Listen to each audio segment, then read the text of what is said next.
आपण पाहताय न्यूज 18 लोकमत विशेष। बॉलिवूडचा महानायक अमिताभ बच्चन यांच्या सिनेमातले अनेक संवाद आजही सिनेरसिकांच्या ओठावर आहेत आणि त्याची वारंवार आठवणही काढली जाते। शोले हा त्यापैकीच एक, कारण या सिनेमानं इतिहास घडवला। पण शनिवारी भाजपच्या एका कार्यक्रमात नेत्यांनी बिग बींच्या या गाजलेल्या सिनेमातली अशी काही डायलॉगबाजी केली, पाहाच। हम भी वो हैं जो कभी किसी के पीछे नहीं खड़े होते, जहां खड़े हो जाते हैं लाइन वहीं से शुरू होती है। अमिताभ बच्चनच्या कालिया सिनेमातला हा सीन आजही सिनेरसिक विसरले नाही आणि राजकारण्यांनाही त्याची भुरळ पडली नाही तरच नवल। मुंबई भाजपचे नवनिर्वाचित अध्यक्ष आशिष शेलार यांनी या डायलॉग बाजीला सुरुवात केली। महाराष्ट्राच्या राजकारणातला दिलेला नवीन पट हे पाहता मला अमिताभ बच्चनचा तो खराच डायलॉग आठवला। मंगलजी, तो देवेंद्रजींवर अतिशय चपखल आहे आणि तो आपल्यालाही माहिती आहे।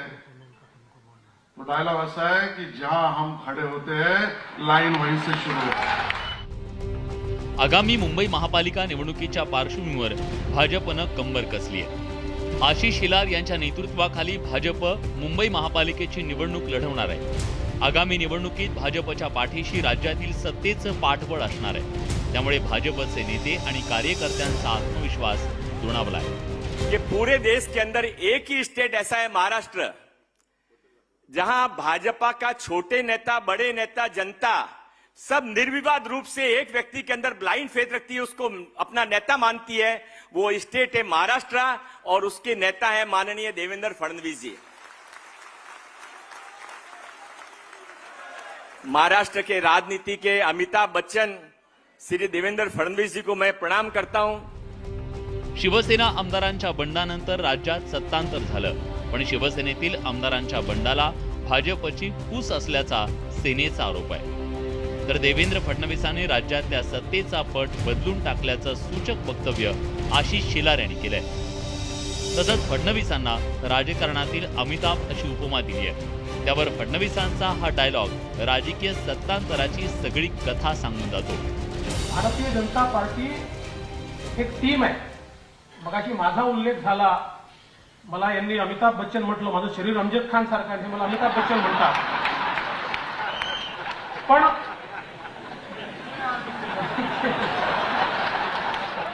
हे विचारू शकतो कितने आदमी थे,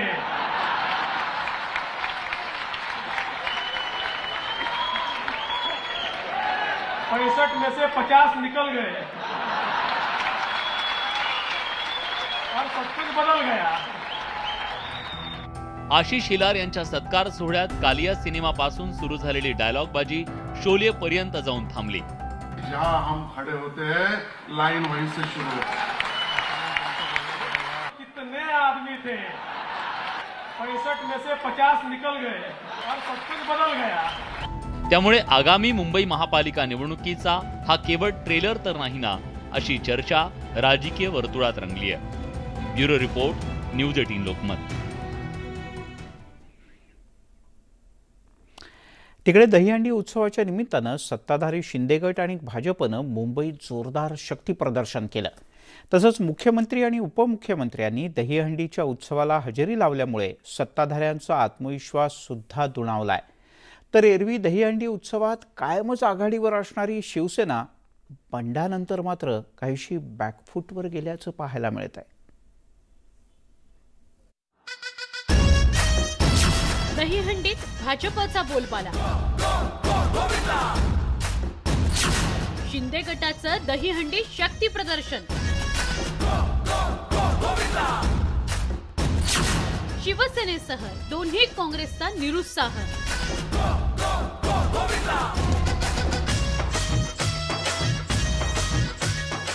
राज्यातील सत्तांतरानंतर झालेल्या पहिल्याच दहीहंडी उत्सवात भाजप आणि शिंदे गटाचा बोलबाला राहिला।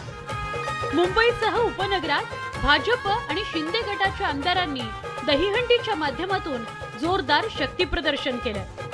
युतीच्या आमदारांनी भव्य दहीहंडी उत्सवाचं आयोजन केलं होतं। विशेष म्हणजे या उत्सवाला मुख्यमंत्री एकनाथ शिंदे आणि उपमुख्यमंत्री देवेंद्र फडणवीसांनी ठिकठिकाणी हजेरी लावून त्याला राजकीय बळ दिलं. बोल सियाबल रामचंद्र की जय, पवन सुत हनुमान की जय, उमापति महादेव की जय, बोलो जी भाई सब संतन की जय, सनातन हिंदू धर्म की जय, गो माता की जय, भारत माता की जय. आता या महाराष्ट्राची हंडी घेऊन एकनाथ शिंदेजी, मी कपिल पाटीलजी आम्ही सगळे आलोत आणि विकास तुमच्या सगळ्यापर्यंत पोहोचवल्याशिवाय आम्ही राहणार नाही. दहीहंडीच्या निमित्तानं मुख्यमंत्र्यांनी राजकीय टोलेबाजी करत शिवसेनेला एक प्रकारे डिवचण्याचाच प्रयत्न केला. तुम्ही आता या हंड्या फोडताय, आम्ही देखील सगळ्यात मोठी हंडी फोडली 1.5 महिन्यापूर्वी.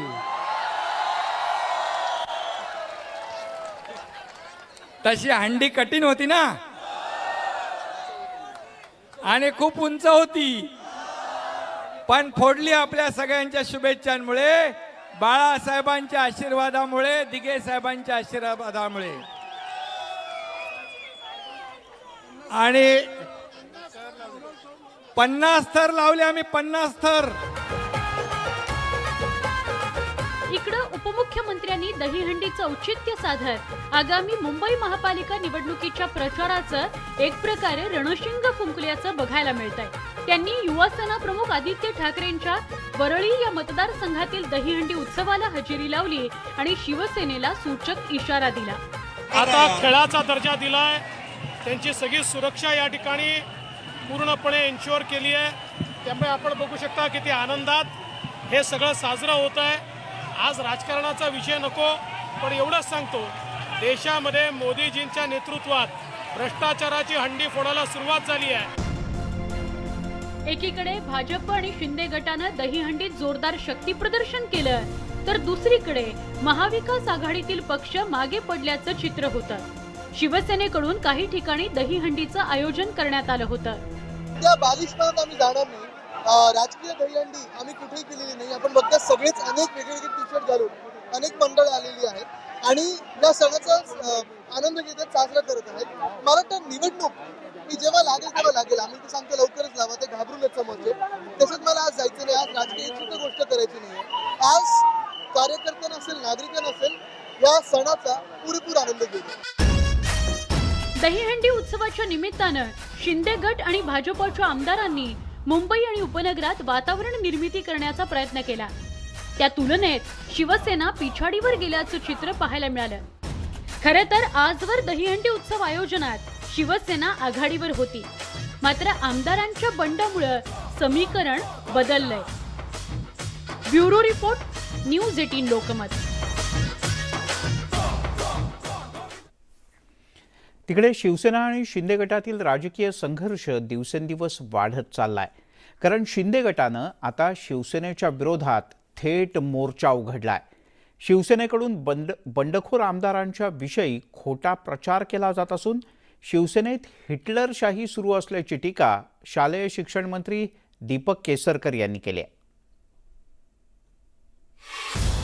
शिंदे गटाचा शिवसेनेवर हल्लाबोल. शिवसेनेत हिटलरशाही असल्याची टीका. आदित्य ठाकरेंवर केसरकरांचं टीकास्त्र. शिंदे गटानं आता शिवसेना आणि शिवसेना नेतृत्वाविरोधात मोर्चा उघडलाय. खरं तर बंडानंतर शिंदे समर्थक आमदारांनी ठाकरे कुटुंबाशी मतभेद नसल्याचं वारंवार सांगितलं होतं. उद्धव ठाकरेंनी दोन्ही काँग्रेसशी असलेली आघाडी तोडावी इतकीच शिंदे गटाची मागणी होती. तसंच ठाकरे कुटुंबावर टीका करणार नसल्याचं शिंदे गटाकडून स्पष्ट करण्यात आलं होतं.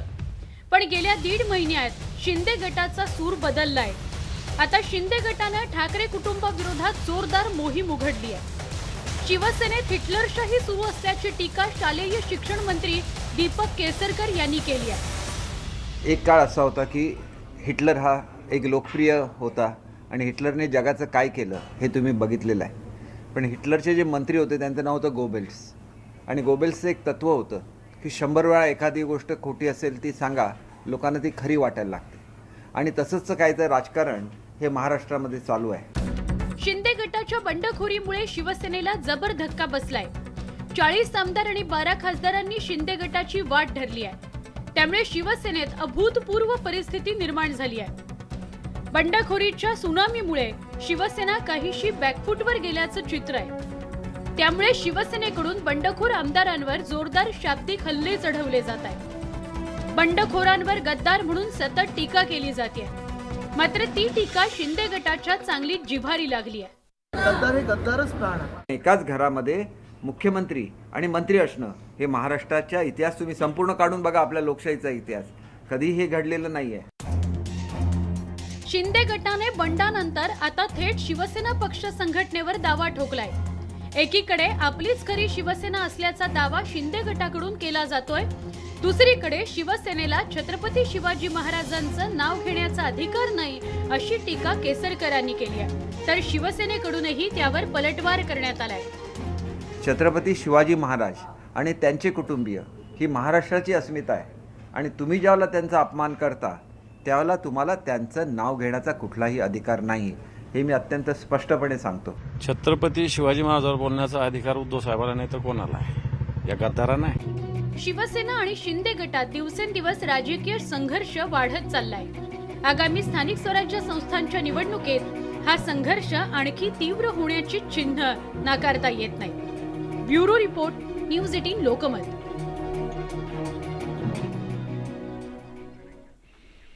तिकडे मुंबई महानगरपालिकेची निवडणूक जिंकण्याचा पणच भाजपनं केलाय आणि त्यासाठी भाजपनं आता मराठी कार्ड बाहेर काढलंय. मराठी माणसाला मुंबईतून कोणी विस्थापित केलं असा प्रश्न देवेंद्र फडणवीस यांनीच उपस्थित केलाय.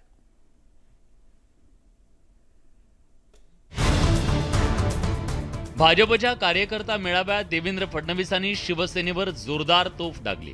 शिवसेनेमुळे मराठी माणसाला मुंबईच्या बाहेर जावं लागलं असा घणाघात फडणवीसांनी केला. मराठी माणसाचा मुद्दा आगामी निवडणुकीत महत्त्वाचा असणार असल्याचं भाजपनं स्पष्ट केलं. राष्ट्रीय पक्ष असलेल्या भाजपनं एक प्रकारे प्रांतिक भूमिका घेतली. मात्र मुंबई जिंकायचीच असा चंग भाजपनं बांधलाय. त्यामुळे यावेळी देवेंद्र फडणवीसांनी मराठी कार्ड जोरकसपणे वापरत शिवसेनेच्या जिवारी लागणारा बाण सोडलाय. आता मुंबईमधल्या मराठी माणसाला विस्थापित केलं जाणार. मराठी माणसाला कोणी विस्थापित केलं? आज मला सांगा, तुमचं राज्य इतके वर्ष या मुंबईवर होतं, माझ्या गिरगाव सारख्या भागातनं मराठी माणूस हा कुठे गेला माहित नाही. मीरा भाईंदरच्या पलीकडे वसई विरारला चालला गेला. कोणामुळे गेला? तुमच्यामुळे गेला. तुमच्याकडे हजारो कोटी रुपये महानगरपालिकेत असताना साधा त्याच्या घराचा प्रश्न तुम्ही सोडवू शकले नाही. पण त्याच गिरगावमध्ये ज्यावेळेस मेट्रोमुळे माझा मराठी माणूस विस्थापित होत होता, मी निर्णय केला याच ठिकाणी त्याचं बांधकाम करू, त्याला बाहेर पाठवणार नाही. नवीन डिझाईन तयार केलं आणि त्या मराठी माणसाला त्याच ठिकाणी घर देण्याचं काम आम्ही केलं. देवेंद्र फडणवीस एवढ्यावर थांबले नाही, तर त्यांनी एकनाथ शिंदेच्या नेतृत्वाखालील पक्ष खरी शिवसेना असल्याचं वक्तव्य केलं. इतकंच नाही तर शिंदे गट आणि भाजप महापालिकेवर भगवा फडकवेल असा विश्वासही बोलून दाखवला. कुठली शिवसेना? मानवीय हिंदू हृदय सम्राट शिवसेना प्रमुख बाळासाहेब ठाकरे यांच्या विचारावर चालणारी शिंदेजींच्या नेतृत्वातली खरी शिवसेना, ती शिवसेना आणि भारतीय जनता पार्टी मिळून आम्ही या निवडणुकीमध्ये आपला भगवा महानगरपालिकेवर लावल्याशिवाय राहणार नाही. मुंबई भाजप अध्यक्ष आशिष शेलार यांनीही शिवसेनेवर तिखट शब्दात हल्ला चढवला. घराणेशाहीच्या विरोधात भाजपची लढाई सुरू असल्याचं त्यांनी स्पष्ट केलं. मुंबईकरांना शिवसेनेने काय दिलं? भ्रष्टाचार, भ्रष्टाचार आणि भ्रष्टाचार. आणि त्यामुळे ही लढाई अधर्माच्या विरोधातली आहे. ही लढाई मोदीजींनी सांगितल्याप्रमाणे घराणेशाहीच्या विरोधातली आहे. ही लढाई सामान्य मुंबईकराची लढाई आहे. शिवसेनेनं मुंबई लाटल्याचा घणाघात भाजपनं केला. भाजपनं मराठी कार्ड बाहेर काढलंय. त्यामुळे शिवसेनाही मराठीचा मुद्दा घेऊन आक्रमकपणे मैदानात उतरणार हे स्पष्ट झालंय. एकंदरीतच 25 वर्षाच्या मैत्रीनंतर राजकीय शत्रुत्व आल्यानंतर दोन पक्ष आता सत्तेसाठी द्वेषानं लढताना दिसतायत। मात्र या लढाईत कोण बाजी मारणार याचा निर्णय मतदार घेणार आहेत। तुषार रोपनवर, न्यूज 18 लोकमत, मुंबई। मुंबई आणि मराठीचा मुद्दा वळूयात पुढच्या बातमीकडे। राज्यातील सिंचन घोटाळ्याच्या चौकशीवर जलसंपदा विभागाचे माजी मुख्य अभियंता विजय पांढरे यांनी काही प्रश्न उपस्थित केलेत। 10 वर्षात या प्रकरणी केवळ चौकशीचंच नाटक झालं असा आरोप त्यांनी केलाय।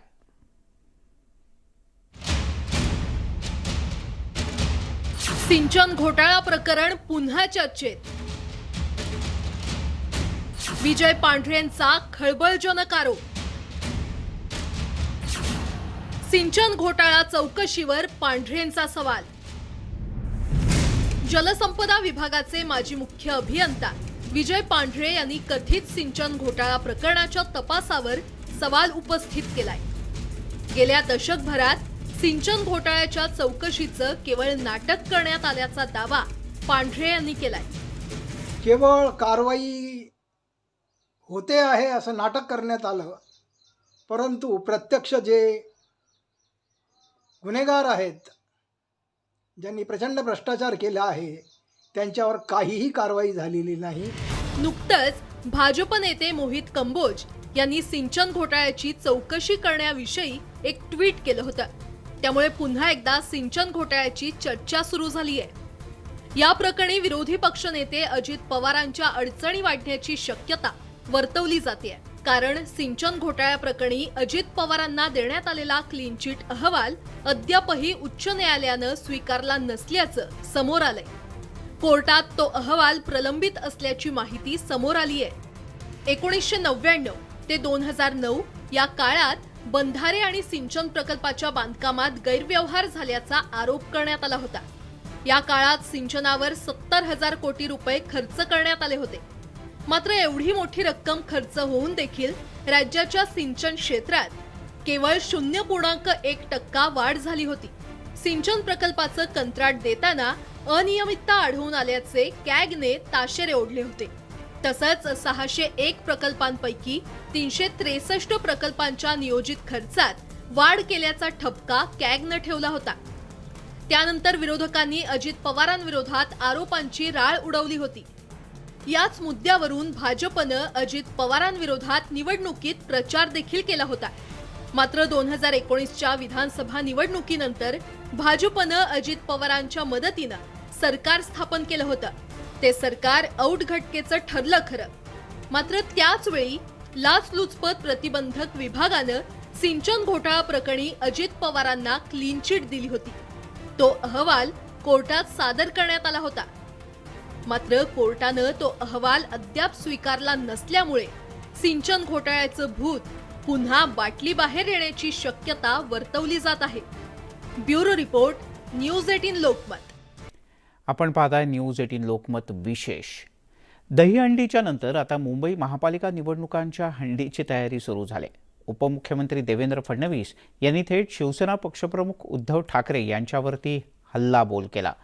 कार्यकर्त्यांच्या मेळाव्यात भाजपनं आपले आक्रमक इरादे जाहीर केलेत।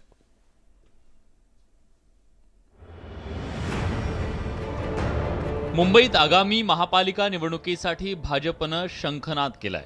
उपमुख्यमंत्री देवेंद्र फडणवीस आणि भाजपचे मुंबई अध्यक्ष आशिष शेलार द्वेषानं रणांगणात उतरलेत। 2017 मध्ये झालेल्या पालिका निवडणुकीत भाजपनं 82 जागांवर मजल मारली, तर शिवसेनेनं 84 जागा जिंकल्या।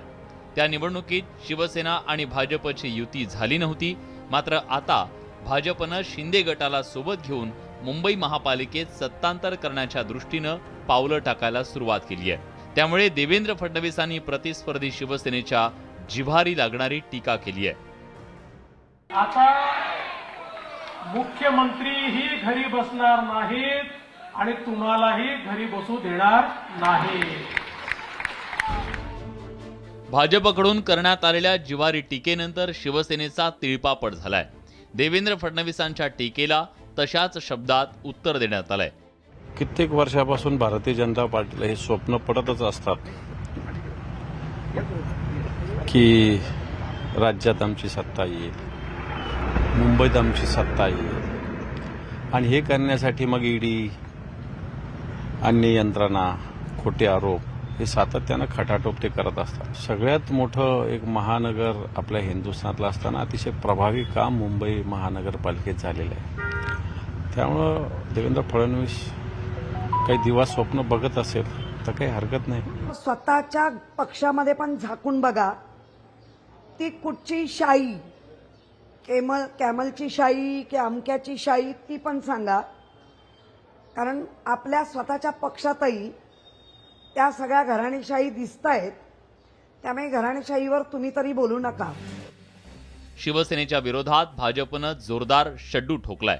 त्यामुळे शिवसेनेकडूनही आक्रमक भूमिका घ्यायला सुरुवात झाली आहे. मात्र आगामी काळात हा राजकीय संघर्ष अधिक तीव्र होणार हे नक्की. Bureau report, news 18 Lokmat. पण हे आरोप प्रत्यारोप, काबीज करण्याचे इशारे हे सगळं इतक्यापुरतं मर्यादित नाही. तर मुंबईमध्ये सरकार आता जमिनीवरच्या म्हणजे जी सरकारी जमीन आहे त्यावरच्या झोपडपट्टी धारकांना मोफत घरं देणार आहे. उपमुख्यमंत्री देवेंद्र फडणवीस यांनी भाजप कार्यकर्त्यांच्या मेळाव्यात ही घोषणा केली. यामुळे आगामी काळात राजकारण आणखीन तापणार यात काहीच शंका नाही.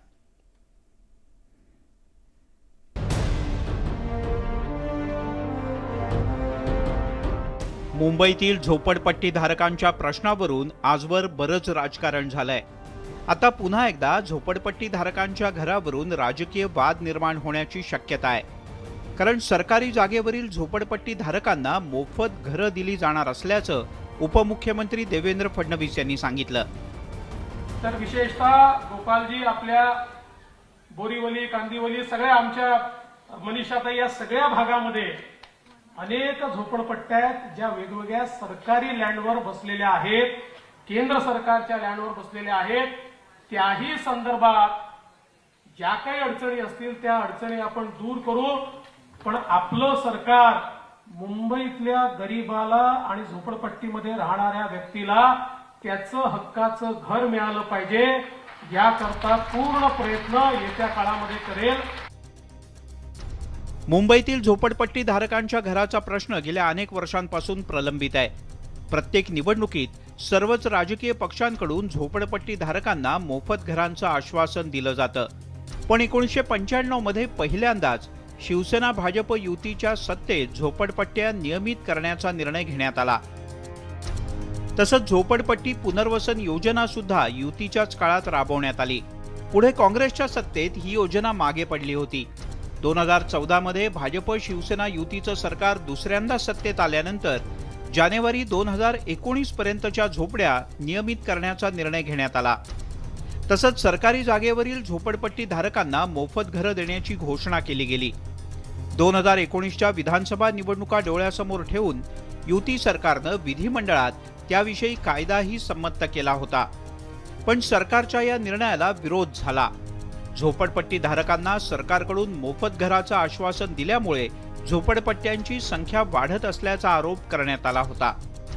आता शिंदे सरकार सरकारी जागेवरच्या झोपडपट्टी धारकांना घरं देणार असल्याचं जाहीर केल्यामुळे पुन्हा एकदा यावरून राजकारण पेटण्याची शक्यता नाकारता येत नाही.